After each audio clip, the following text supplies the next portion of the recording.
Assalamualaikum warahmatullahi wabarakatuh. Ketemu lagi dengan Bu Iva di pembelajaran matematika wajib kelas 11. Jangan lupa kita berdoa dulu ya, agar ilmu yang kita peroleh kali ini bermanfaat. Untuk materi kita kali ini, kompetensi dasarnya masih sama. Yang pertama, mengeneralisasi pola bilangan dan jumlah pada barisan aritmetika dan geometri. Yang kedua, menggunakan pola barisan aritmetika atau geometri untuk menyajikan dan menyelesaikan masalah kontekstual, termasuk pertumbuhan, peluruhan, bunga majemuk, dan anuitas. Selanjutnya, indikator pembelajaran kita pada kali ini adalah yang pertama, menentukan suku ke N dari suatu barisan geometri, menemukan rumus ke N dari suatu barisan geometri, menerapkan rumus suku ke N dari suatu barisan geometri, memecahkan masalah kontekstual termasuk pertumbuhan, peluruhan, bunga majemuk, dan anuitas dengan menggunakan pola barisan dan deret geometri. Selanjutnya, tujuan pembelajaran. Setelah kalian mempelajari materi ini, kalian diharapkan dapat menentukan suku ke N dari suatu barisan geometri. Yang kedua, dapat menemukan rumus suku ke N dari suatu barisan geometri. Yang ketiga, menerapkan rumus suku ke N dari suatu barisan geometri, mendeskripsikan pengertian deret geometri, menentukan jumlah N suku pertama dari suatu deret geometri, dan memecahkan masalah kontekstual yang di dalamnya tentang pertumbuhan, peluruhan, bunga majemuk, dan anuitas dengan menggunakan pola barisan dan deret geometri. Waktu kalian duduk di bangku SMP, kalian pernah diajari tentang barisan dan deret, termasuk di dalamnya barisan dan deret geometri kan? Nah, untuk yang sekarang, kalian akan mempelajari lebih lanjut tentang barisan dan deret geometri. Nah, sekarang kita masuk masalah kontekstual barisan geometri ya. Coba kita amati lingkungan sekitar. Di sekitar kita tentu banyak terjadi hal-hal yang bersifat rutin. Kejadian rutin adalah kejadian yang mempunyai pola atau keteraturan tertentu. Yang pertama, tentang perkembangan virus. Virus mengalami perkembangan pembelahan sel yang mengikuti pola tertentu. Kemudian perhitungan bunga bank. Kalian bisa melihat bunga bank dihitung berdasarkan rumus aplikasi barisan dan deret. Pertumbuhan, contohnya pertumbuhan penduduk, kemudian perkiraan perekonomian di masa depan, data-data statistik yang merupakan aplikasi dari barisan dan deret, terutama barisan geometri. Kemudian masih ada lagi tentang peluruhan radioaktif. Ternyata peluruhan radioaktif juga berdasarkan pada bentuk umum sebuah pola barisan. Nah, sekarang kalian tahu kan betapa pentingnya kita mempelajari materi barisan dan deret, terutama pada bab ini barisan geometri. Selanjutnya kita akan melihat contoh kasus dalam kehidupan sehari-hari. Bu Ifah mengambil kutipan dari kompas.com. Di sana ada seorang epidemiolog dari Griffith University Australia, Diki Budiman. Beliau menilai bahwa pola penyebaran kasus virus corona di Indonesia masih eksponensial. Pertumbuhan eksponensial digambarkan jika satu orang yang terinfeksi menulari rata-rata 2 orang lainnya. Jumlah orang yang terinfeksi akan menjadi 2 kali lipat tiap prosesnya. Kasus 0 sampai angka 10.000 terjadi pada awal Maret sampai dengan 30 April 2020. Artinya membutuhkan 60 hari virus menyebar ke 10.000 orang. Dari kasus ini kita akan dapat memprediksikan banyaknya orang yang terinfeksi pada kurun waktu tertentu. Kira-kira pola yang terbentuk seperti apa ya?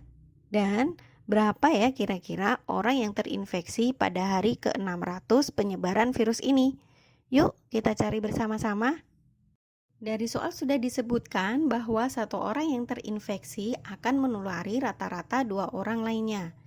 Jumlah orang yang terinfeksi akan menjadi 2 kali lipat setiap prosesnya. Di awal kasus ditemukan 10.000 orang terinfeksi, sehingga dapat digambarkan dalam pola sebagai berikut. 10.000, kemudian pada selang waktu 60 hari akan melipat 2 kali, berarti 2 kali 10.000. Hasilnya adalah 20.000. Selang berikutnya selama 60 hari dikalikan 2 lagi menjadi 2 kali 20.000 sehingga hasilnya adalah 40.000. Demikian pula pada selang berikutnya maka akan dilipatkan 2 kali menjadi 2 kali 40.000, hasilnya adalah 80.000. Kalian tentu bisa memprediksikan berapa banyak orang yang terinfeksi pada selang waktu 60 hari berikutnya. Baik, untuk selanjutnya dari angka 10.000, 20.000, 40.000, 80.000 dan seterusnya, di sana akan terbentuk pola. Yang pertama, selang waktu pertama 2 kali 10. Berikutnya 2 kali 20.000 bisa ditulis menjadi 2 kali 2 kali 10.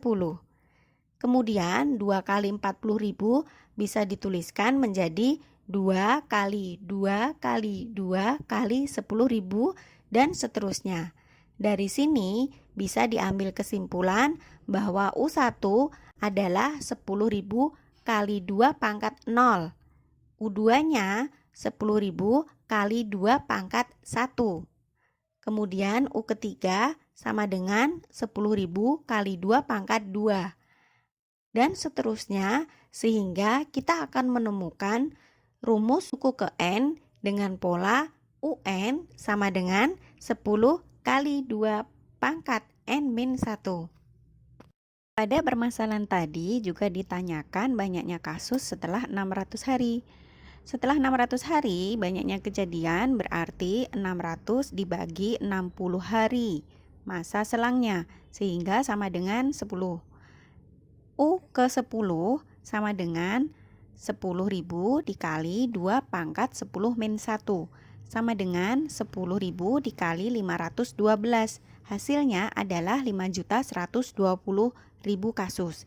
Jadi pada hari ke-600 atau 10 bulan berikutnya akan terjadi 5.120.000 kasus infeksi COVID-19 dengan syarat belum ditemukan obat dan juga protokol kesehatan tidak dijalankan dengan baik. U1, U2, U3, dan seterusnya tadi tampak bahwa terdapat pola barisan yang mengaturnya, di mana jika U2 dibagi U1 akan sama dengan U3 dibagi U2 sama dengan U4 dibagi U3 dan seterusnya sampai UN dibagi dengan UN-1. Maka hasilnya akan selalu sama dengan 2. Angka 2 ini disebut sebagai rasio atau perbandingan. Melihat dari keteraturan pola tersebut, maka pola ini merupakan pola barisan apa? Iya betul, pola barisan geometri. Barisan geometri adalah suatu barisan dengan rasio atau perbandingan atau pengali antara dua suku yang berurutan selalu tetap. Bentuk umum barisan geometri adalah UN sama dengan AR pangkat N-1 dengan N banyaknya suku, A adalah suku pertama, dan R adalah rasio. Oke, dari pembahasan tadi dapat disimpulkan bahwa barisan geometri adalah barisan dengan rasio atau pembanding atau pengali antara dua suku yang berurutan selalu tetap. Bentuk umumnya UN sama dengan AR pangkat N-1 dengan A sama dengan suku pertama dan rasionya adalah UN dibagi UN-1. Demikian tadi pembahasan tentang barisan geometri.